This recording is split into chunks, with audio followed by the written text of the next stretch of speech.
মুসলিম এবং মুসলমান এই দুইটা শব্দের মধ্যে পার্থক্যটা কি? পার্থক্য তো তেমন কিছুই নাই। মুসলিম আরবি শব্দ, সেই আরবি শব্দেরই মুসলমান হিসাবে আমরা বাংলা শব্দ বানিয়ে নিয়েছি, যদিও মুসলমান শব্দটা বাংলা নয়। বাংলা শব্দ হচ্ছে আত্মসমর্পণকারী, কিন্তু সেই আত্মসমর্পণকারী শব্দটা তো আমরা কেউ ব্যবহার করছি না। আমরা সব জায়গায় মুসলমান বললে আমরা মুসলিম বুঝি, বাঙালি শব্দ বুঝি। তো যাই হোক, এই মুসলিমকে মুসলমান হিসেবে উল্লেখ করায় অনেকে এটা নিয়ে তর্ক করছেন। আসলে মুসলিম বললে আমরা যে অর্থ বুঝছি, মুসলমান বললেও আমরা সেই একই অর্থ বুঝি। আদতে বিষয় হচ্ছে মুসলিম বা মুসলমান কারা সেটা নিয়ে। এখন লালন শাহীকে আমি মুসলমান বলেছি বা মুসলিম বলেছি, লালন শাহী যদি মুসলিম না হয় তাহলে কেউ মুসলিম না। লালন শাহীকে যারা অমুসলিম মনে করেন তারা আসলে বুঝেনি নাই মুসলিম কি জিনিস এবং আত্মসমর্পণকারী বা আল্লাহর হুকুমের উপর নিয়োজিত থাকা কি জিনিস। তারা মুসলিম কি জিনিস সেটাও বুঝেন নাই, ধর্ম কি জিনিস সেটাও বুঝেন নাই। এর অর্থ কী? এর অর্থ হচ্ছে, একটু গভীরভাবে চিন্তা করলেই দেখবেন, মুসলিম হচ্ছে আত্মসমর্পণকারী। আত্মসমর্পণকারীকে যিনি আল্লাহর হুকুমের উপর, আল্লাহর আইনের উপর আত্মসমর্পণ করেছেন। আমরা যারা নামাজ পড়ি, নামাজে আমরা কি করি? সেজদা দেই। এই সেজদাটা আনুষ্ঠানিকভাবে দেহের সেজদা দেই। আমার অন্তর কি সেজদা দেয়? আমার অন্তর তো সেজদা দেয় নাই। আনুষ্ঠানিক সেজদা দিচ্ছি ঠিকই, কিন্তু আমি তো মিথ্যা কথা ছাড়তে পারি নাই। তাহলে মিথ্যা কথা যদি না ছাড়তে পারি, তাহলে আমি কি আত্মসমর্পণ করেছি? আমি যদি ওজনে কম দেওয়া না ছাড়তে পারি, আমি কি আত্মসমর্পণকারী হয়েছি? আমি যদি লোক ঠকানো না ছাড়তে পারি, আমি যদি ভেতরে ষড়যন্ত্র কুমন্ত্র না রাখি, আমি যদি অন্যের সমালোচনা করি, আমি যদি অন্যের হক মেরে দেই, তাহলে কি আমি আত্মসমর্পণ করেছি? করি নাই। আমরা যারা নিজেদেরকে মুসলিম দাবি করি তারা কেউ হয়তো উত্তরাধিকার সূত্রে বাপদাদা মুসলিম ছিলেন, আমরা মুসলিম হয়েছি। কিন্তু আল্লাহ আমাদেরকে বলেছেন যে তোমরা মুসলিম না হয়ে, আত্মসমর্পণকারী না হয়ে মৃত্যুবরণ করো না। ইয়া আইয়ুহাল্লাযীনা আমানুত্তাকুল্লাহা হাক্কা তুকাতিহি ওয়া লা তামুতুন্না ইল্লা ওয়া আনতুম মুসলিমুন। ইয়া আইয়ুহাল্লাযীনা আমানু, হে বিশ্বাসীরা, তাকুল্লাহা, ভয় করো আল্লাহকে, হাক্কা তুকাতিহি, সত্যিকার ভয়, প্রকৃত ভয়। এই সত্যিকার ভয়টা কি? সত্যিকার ভয়টা হচ্ছে আল্লাহ যে হুকুম করেছেন সেই হুকুমের মধ্যে থাকাটা হচ্ছে সত্যিকার ভয়। অর্থাৎ আল্লাহ বলেছেন মিথ্যা কথা বলো না, মিথ্যা কথা বললে তোমাদেরকে আগুনে নিক্ষেপ করব। আল্লাহ বলেছেন তোমরা অন্যদেরকে ঠকিও না, অন্যদেরকে ঠকালে তোমাদেরকে আগুনে নিক্ষেপ করব। আল্লাহ বলেছেন তোমরা অন্যের উপকার করো, সত্যের সাথে মিথ্যা মিশ্রিত করো না, মিথ্যা সাক্ষী দিও না, ওজনে কম দিও না, প্রতিশ্রুতি দিলে তা ভঙ্গ করো না, আমানত দিলে তা সেটা খেয়ানত করো না, এতিমকে রূঢ়ভাবে তাড়িয়ে দিও না, গরিব অসহায় দরিদ্র পথচারী ভিখারি ভ্রমণকারী এদেরকে সাহায্য করো, সম্পদ জমিয়ে রেখো না, সম্পদ দান করে দাও। এই সমস্ত হুকুম আমি যদি মেনে চলি তাহলে আমি আল্লাহর হুকুমের উপর প্রতিষ্ঠিত আছি। আর সেই আল্লাহর হুকুমের উপর প্রতিষ্ঠিত থাকা হচ্ছে আত্মসমর্পণ করা। তো সেই আত্মসমর্পণ কি আমরা করেছি? আমরা বাপদাদা মুসলমান তাই আমরা মুসলমান। আমরা দাড়ি রেখেছি, আমরা ভাবছি আমরা মুসলমান।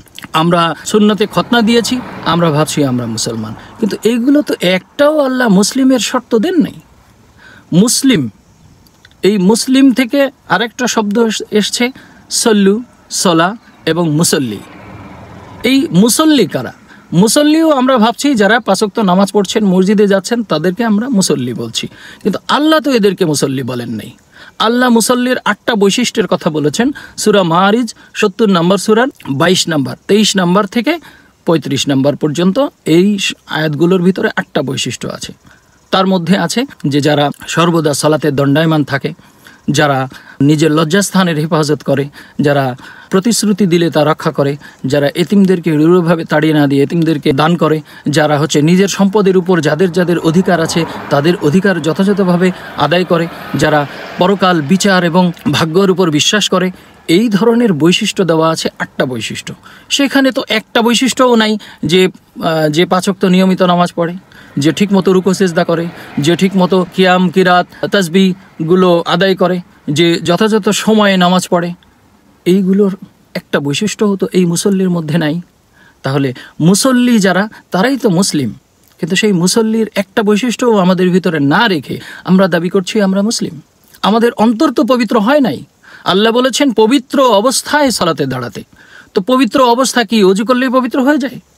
আমার অন্তরে রয়েছে অন্ধকার, অন্তরে রয়েছে মিথ্যা, আমি প্রতিনিয়ত মিথ্যা কথা বলছি, আমি প্রতিনিয়ত ভেজাল মেশাচ্ছি, আমি প্রতিনিয়ত অন্যের সাথে খারাপ আচরণ করছি, তাহলে আমি কিভাবে মুসলিম?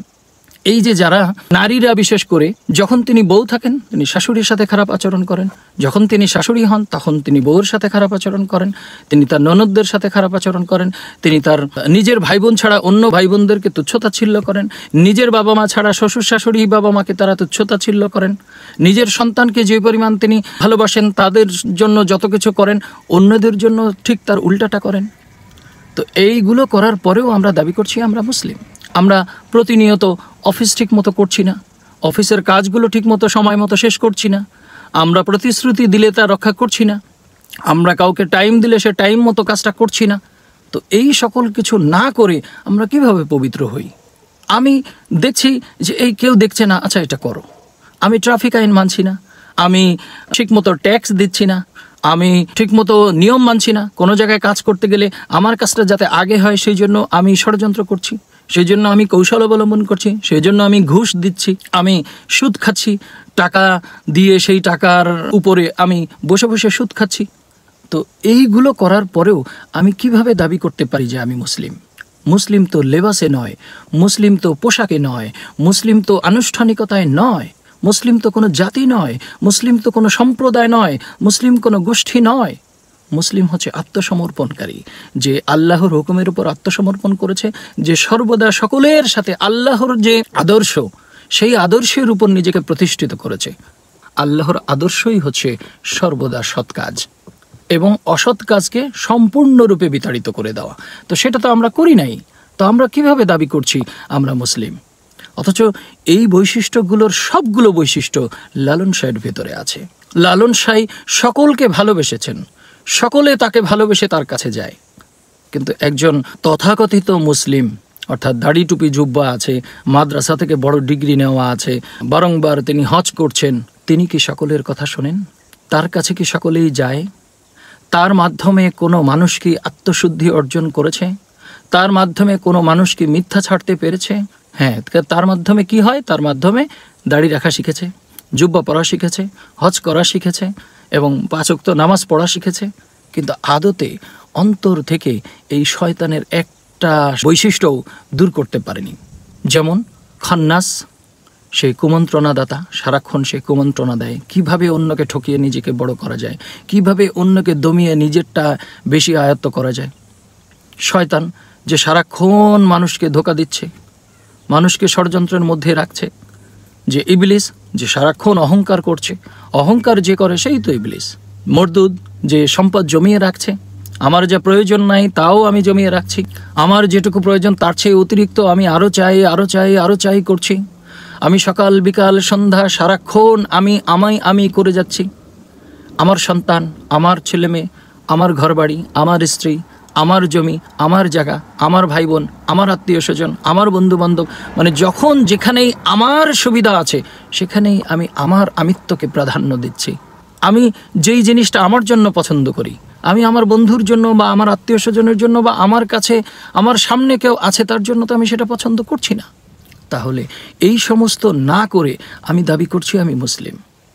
মুসলিম শব্দটা এত সোজা নয়। যদি তাই হতো তাহলে আল্লাহ বলতেন, হে কাফেররা তোমরা মুসলমান হও, হে ইহুদিরা তোমরা মুসলমান হও, হে হিন্দু সনাতন সম্প্রদায় তোমরা মুসলমান হও। সেটা তো বলেন নাই।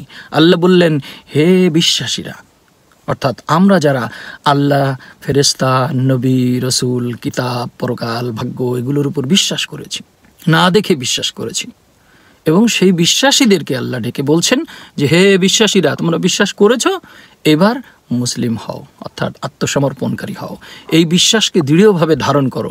এই বিশ্বাসকে দৃঢ়ভাবে ধারণ করাই হচ্ছে ইয়াকিন। ওয়াবুদু রব্বাকুম হাত্তা ইয়াতিকাল ইয়াকিন। ইয়াকিন অর্জন হবার আগ পর্যন্ত তোমরা ইবাদত করো। এই কয়টা বিষয় খুব সহজ বিষয়। এক হচ্ছে আল্লাহর হুকুমের উপর, আল্লাহর আইনের উপর আত্মসমর্পণ করো এবং নিজেকে পবিত্র না করে সলাতে দাঁড়িও না, এবং সর্বদা সলাতে নিয়োজিত থাকো, মানে সর্বদা আমার সেজদায় রত থাকো। সেজদায় রত কি? সেজদায় রতই হচ্ছে যে সর্বদা আল্লাহর হুকুম মেনে চলা। যেমন আল্লাহ বলছেন, গাছপালা, তরুলতা, পশু পাখি, গ্রহ নক্ষত্র সকল কিছু আমাকে সেজদা করে, সকল কিছু আমার তাসবিহ পড়ে, সকল কিছু সালাত করে। এবং একই সাথে আল্লাহও বললেন যে আমি সালাত করি কার উপর? নবীর উপর। তোমরাও সালাত করো নবীর উপর। তাহলে এই যে সালাত, সেই সালাতের উপর দণ্ডায়মান থাকা, অর্থাৎ আল্লাহর হুকুমের বাইরে না যাওয়াটাই হচ্ছে সালাত। আরেকভাবে বলা যায়, সর্বদা সৎকর্মের উপর নিয়োজিত থাকাটাই সালাত। আমি যে সৎ কথা বলতেছি এটাই সালাত, আপনারা যে সৎ কথা শুনছেন এটাই সালাত, আমরা যে সৎ পথের উপরে থাকব এটাই সালাত। আর এই সালাতের মাধ্যমে ধ্যান করতে হয়, ধ্যান করতে হয় গুরুর কাছে আত্মসমর্পণ করে, গুরুর হাত ধরে। কারণ গুরুর কাছে আত্মসমর্পণ করা মানে হচ্ছে আল্লাহর কাছে আত্মসমর্পণ করা। যেমন আমরা ইমামের পেছনে সেজদা দেই, ইমামকে কিন্তু সেজদা দেই না, সেজদা দেই আল্লাহকে। আমরা যেমন কাবা ঘরকে সামনে রেখে সেজদা দেই, সেজদা কিন্তু কাবা ঘরকে দেই না, দেই আল্লাহকেই। ঠিক তদ্রূপ ইমামকে সামনে রেখে সেজদা দেই, সেজদা কিন্তু ইমামকে দেই না, সেজদা দেই আল্লাহকেই। আল্লাহ বলেছেন, রসুলের হাতে হাত রাখা মানেই আমার হাতে হাত রাখা, রসুলকে ভালোবাসা মানেই আমাকে ভালোবাসা, রসুলকে অনুসরণ করা মানেই আমাকে অনুসরণ করা। কারণ রসুল তাই অনুসরণ করেন যা আল্লাহ অনুসরণ করতে বলেছেন। আল্লাহ কোরআনে বারংবার বলছেন যে হে নবী আপনি বলুন, হে নবী আপনি তাদেরকে এটা বলুন, হে নবী আপনি এটা করুন, আপনি নিশ্চয়ই সরল পথে প্রতিষ্ঠিত। নবী সরল পথে প্রতিষ্ঠিত বলেই তার কাছে আল্লাহ কোরআন দিয়েছেন। কোরআন কিন্তু অন্য কারো কাছে দেন নাই। এমনকি মহানবী সাল্লাল্লাহু আলাইহি ওয়াসাল্লাম ঘুমিয়ে আছেন বা অসুস্থ আছেন, এমন অবস্থায় জিবরাইল এসে বলে নাই যে এই ওহিটা রেখে গেলাম, নবী ঘুম থেকে উঠলে তাকে পৌঁছে দিয়েন। কারোর কাছে দেয় নাই, না আয়েশা রাদিয়াল্লাহুর কাছে, না খাদিজা রাদিয়াল্লাহুর কাছে, না আলী রাদিয়াল্লাহুর কাছে, না আবু বকরের কাছে, কারো কাছে দেন নাই, একমাত্র নবীর কাছে দিয়েছেন। এবং নবীকে বলেছেন যে আপনি তাই বলুন যা আমি বলে দেই, আপনি তাই অনুসরণ করুন যা আমি ওহীরূপে আপনার কাছে নাজিল করেছি। সেই ওহীরূপে নাজিলকৃত যে বাণী, সেই বাণী অনুসরণ করে যিনি দাওয়াত দিয়েছেন তিনি হচ্ছেন রসুল। সেই রসুলকে অনুসরণ করা মানেই আল্লাহকে অনুসরণ করা। অনেকেই আমরা মনে করছি যে রসুল অনুসরণ মানে রসুলের নীতি, আর আল্লাহকে অনুসরণ মানে আল্লাহর নীতি। এই জায়গাটাতে আমরা মারাত্মক ভুল করি। রসুলের নীতি আলাদা নীতি নয়, আল্লাহর নীতি রসুলের নীতি। এই ব্যাপারে বিস্তারিত আকারে কোরআন একমাত্র দলিল, সেই বিষয়ে আমার ভিডিও আসবে, খুব শীঘ্রই আসবে। আর সেটার মধ্যে দিয়ে আমরা বুঝতে পারবো যে রসুল কী জিনিস, সুন্নাত কী জিনিস, হাদিস কী জিনিস এবং কোরআন কী জিনিস। মূলত কোনোটার মধ্যেই কোনো পার্থক্য নাই, সব একই নীতি। সেই একই নীতির জায়গায় যদি আমরা ভিন্ন নীতি করি, ভিন্ন নীতি ভাবি এবং ভিন্ন নীতি দাঁড় করাই, তাহলেই আমরা আল্লাহর হুকুমের বাইরে যাই, আল্লাহর সীমা লঙ্ঘন করি, আল্লাহর সাথে শিরক করি। তো সেই জায়গাগুলো ক্লিয়ার হইলেই তখন আমরা বুঝব লালন শাহ প্রকৃত মুসলিম ছিলেন।